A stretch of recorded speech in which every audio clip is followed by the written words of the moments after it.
Hello, I'm Tim Haynes of Veracast, and today I would like to talk to you about Catholic myths.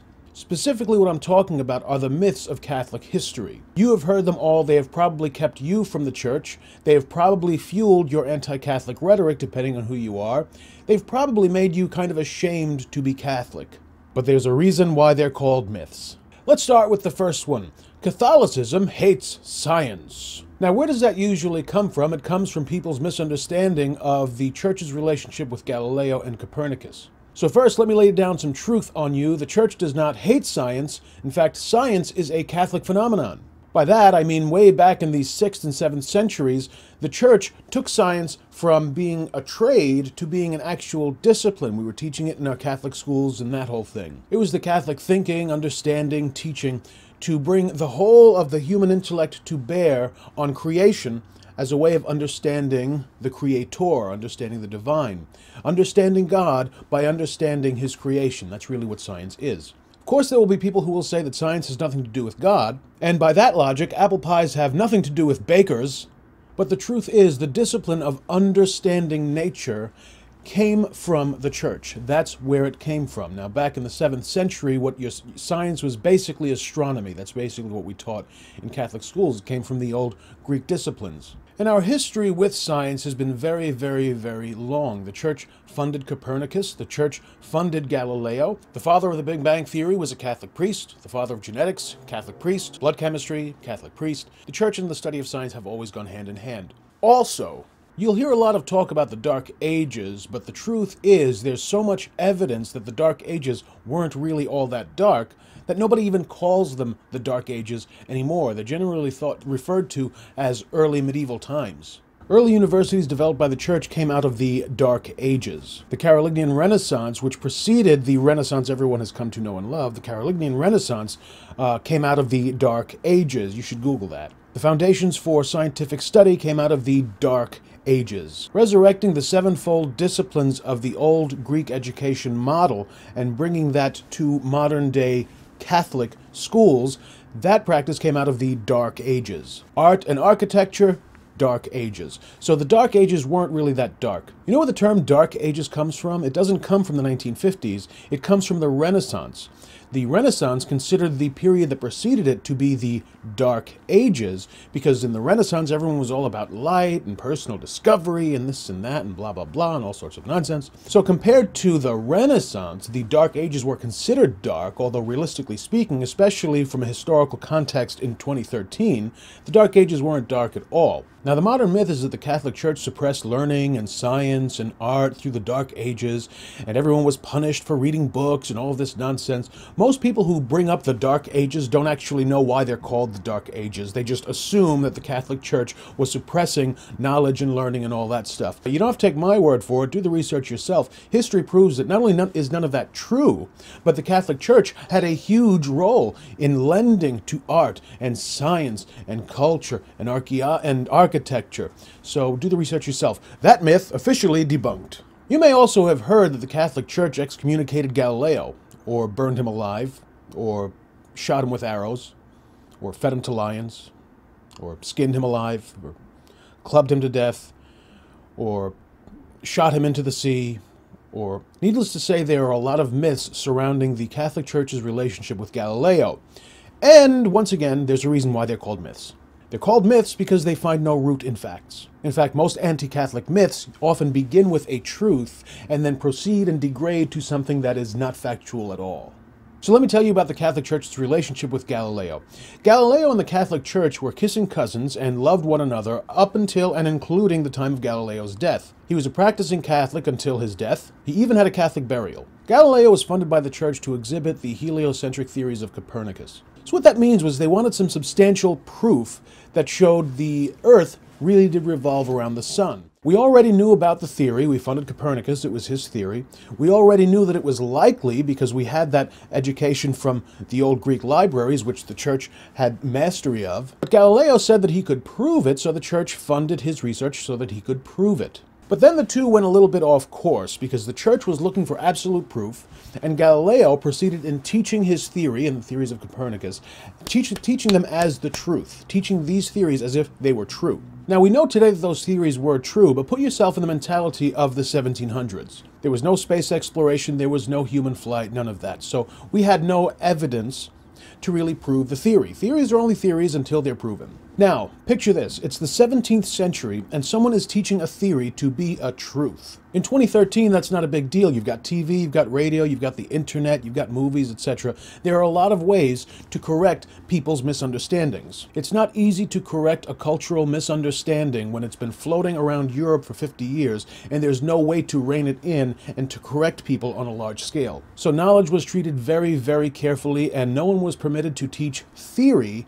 as truths until the theories were proven or exhibited. It wasn't that the church had an issue with the heliocentric theory, it was just that the church had very strict guidelines on how knowledge could be taught. So when Galileo began teaching theory as truth, that became a problem. So yes, Galileo was put on trial for disobeying the church. I forget how long the trial lasted, but it was rather brief.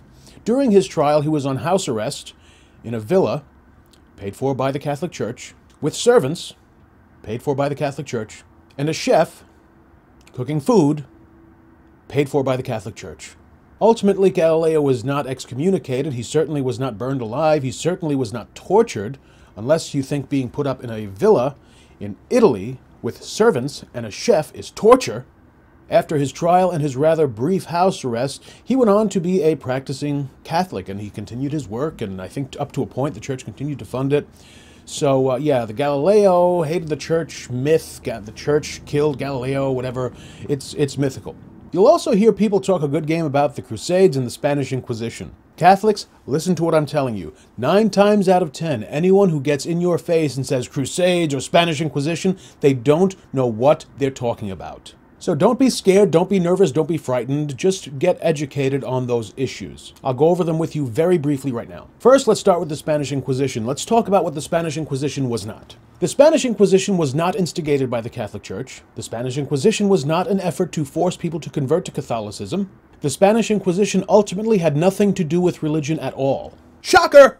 The Spanish Inquisition was the product of the Spanish monarchs, that's why it's called the Spanish Inquisition, and it was really an effort to unearth Spaniards who had converted to Catholicism, but really were continuing to practice their old religion. Now, I just told you a moment ago it had nothing to do with religion, right? Because here's the thing. The people who converted to Catholicism but were still secretly practicing Islam or even Judaism, these were actually spies. These were alleged spies who were consorting with the old Muslim occupiers of Spain. Spain was getting back on its feet after having finally just vanquished the old Muslim occupiers from Spain. The Islamic Empire had occupied Spain for 800 years. Spain had just finally gotten rid of the last of them, and Spain was trying to kind of get back on its feet as a sovereign realm. Now, when the Islamic Empire invaded Spain, they were able to do that because they had a lot of friends inside of the Spanish borders. Some of them were other Muslims, and many of them actually, believe it or not, were Jews. So now following their liberation, now there are reports from the south of Spain that there are still Jews and Muslims who pretended to convert to Catholicism, who continue to consort with the ancient enemy, the Islamic Empire. And as it turns out, that was actually true. It wasn't just some empty allegation. So Spain utilized a mechanism of the Catholic Church called an Inquisition, which is originally intended to identify people who've adopted a heresy, address them, engage in a dialogue with them, find out why they believe their heresy, and attempt to correct them. That's what an inquisition is. It's not an effort to force conversion. It's an effort to purify the faith of those who already believe in Catholicism. And torture has nothing at all to do with it. So the Spanish monarchs decided to use the mechanism of an inquisition to unearth these false Catholics, find out what they really believe, how they really practice their faith, unearth these false Catholics, and find out if they're really spies in disguise. That was cool. So it was more political than it was religious. As I said, religion had little or nothing to do with it at all. The monarchs used a religious mechanism, but religion had nothing to do with it at all. This is not propaganda, this is fact. Now, it's true that the Vatican approved of the monarchs operating an inquisition inside of Spain, but once the Vatican found out what the Spanish Inquisition was really all about, what it was really for, the Vatican tried tirelessly to bring it to a halt. Of course, that's difficult to do because, believe it or not, the Pope in Rome can tell the Spanish monarchs what to do, but the Spanish monarchs can ignore him. A lot of people associate the Spanish Inquisition with torture chambers and prison cells, but the truth is very few people were tortured tortured, and even fewer people were actually executed. Depending on which historian you go by, the number of executions that resulted from the Spanish Inquisition ranged from about 750 to about 2,500. 750 to 2,500 in the span of a few hundred years. It wasn't a billion, it wasn't 10 million, it wasn't 20 trillion. Those numbers are just ridiculous. One historian you might want to look up is a man called Katz. I forget his first name, K-A-T-Z. He's a Jewish historian, fairly modern Jewish historian, and he writes pretty extensively about the Spanish Inquisition from a secular Jewish perspective. And Katz is one of the historians who has the number of executions set at around 750. And let's talk about those executions for a minute. Were they executed for not being Catholic?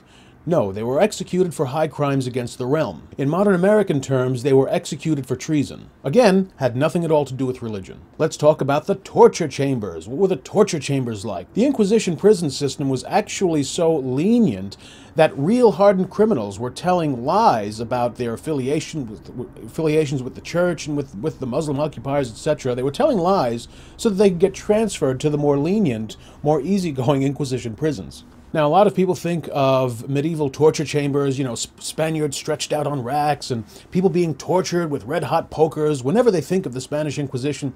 But as it turns out, none of that is actually true. Now, for more about that and for more about the Spanish Inquisition in general, I've linked you down there to an article that I wrote which explains the Spanish Inquisition much more completely. And you'll want to start there. You want to go read that article and start your research there, and then proceed with your own research. But you will find that the Church has little to nothing to apologize for with regard to the Spanish Inquisition. Once again, that is not propaganda, that is historical fact. Now let's talk about the Crusades a little bit. You'll often hear that the Crusades were various offensives and wars in which the Catholic Church invaded Muslim territories and slaughtered a lot of innocent Muslims, and all because we didn't want them to get into the Holy Land. Once again, none of that is true. Well, some of it is true. The Crusades were actually a response to 500 years of war and invasion perpetrated by the Muslims against the civilized world. When you think of North Africa and Egypt and Syria, you generally think of them as Muslim countries or Islamic countries. But those countries used to be very identifiably Catholic, just as Spain or Italy or Ireland are today. So why is Islam the reigning religion in those countries today? Well, because for the 500 years that came before the Crusades, the Muslim Empire was kind of waging war. It was a war machine that was going through the region, conquering these once Catholic territories. Eventually, as the Islamic war machine proceeded northward toward Turkey and the Holy Land, at that point, Christianity said, that's as far as you're going to go. So the Crusades weren't really an offensive at all. The Crusades really were a response, a retaliation to the Islamic war machine that had been waging war against Christianity for 500 years. Christianity drew the proverbial line in the sand at the Holy Land. You'll hear a lot about grave injustices perpetrated by the Crusaders against innocent Jews and innocent Muslims. Some of that is true. Now, here's what I mean by that. Some of that is true because there were dishonorable crusaders. Yes, there absolutely were dishonorable crusaders. But most of the crusaders, and by most I mean the vast majority, were honorable men who were fighting for a just cause. There were dishonorable crusaders who were fighting for land or for treasure and things like that, and some of them were just fighting because they liked killing people. But those were in the extreme minority. Much of what you will hear the common person tell you about the Crusades is highly, highly mythical. So I encourage you to do some honest research yourself. You can start by going to that other link that I've placed down in the description, just beneath this window. And I've written another long article explaining the Crusades and giving you some background, and I explain a few things. But don't just stop there. Do your own research. Do some honest research. You will see that I'm telling you the truth. Again, most myths against the Catholic Church are highly mythical. They start with something that is true, and they get distorted into something that is mythical. Often the result that this has is Catholics are ashamed of their faith. They really shouldn't be. Anti-Catholics, with not a single argument of their own, love saying things like, Inquisition, the Crusades. But really, those statements have no weight whatsoever. Don't be afraid and don't be offended and don't be embarrassed when someone brings up the Inquisition or the Crusades. You have nothing to apologize for, nothing. Don't be intimidated or embarrassed when someone says Galileo and the church hates science, because none of that is true. In fact, let me just cut to the chase. 99.99% of all of the charges against the Catholic Church that you will hear are based on myth, and they have no weight whatsoever. So if you've been a little antsy or a little anxious about your Catholic associations, or perhaps you've been second-guessing some thoughts to return to the church, I want to tell you now, you really should follow through on those thoughts. If our so-called dirty history is keeping you from the church, please put that aside and come back to the church. I can tell you very confidently that the Catholic Church's history is really not that dirty at all. In fact, there's a lot more glory in the Catholic Church's history than there is any dirt. Not to say that you won't find some dirt in the 2,000-year history of the Catholic Church, but it's not the kind of gravity of dirt that people usually think of when they think about the Catholic Church. And of course, usually when someone is calling out the few instances of some dirt you will find in the 2,000-year history of the Church, they are also very quick to ignore 2,000 years of good, positive, rich, glorious, beautiful, amazing history. If you want the full story of Catholic history, all you have to do is study it. The truth is out there. If I know it, you can know it because it can be known. You can contact me. I will answer your questions if I can. I don't know everything, but I know a lot more than most anti-Catholics know about the church. Or go to your local priest. He may have some books for you. I don't know. But certainly don't let the Catholic Church's so-called dirty history keep you from coming back to the church. And if you're already a practicing Catholic, don't be embarrassed or ashamed about the Church's so-called dirty history. The Church's history isn't dirty. So that's going to wrap it up for me. Thank you for taking the time to watch this video. I am Tim Haynes, the host of Veracast, which you will find at veracast.net. It is the hardest hitting Catholic podcast on or off the internet. And if you are missing it, baby, you are missing a great thing. So I hope to see you at the next live show. God be with you all. Bye-bye.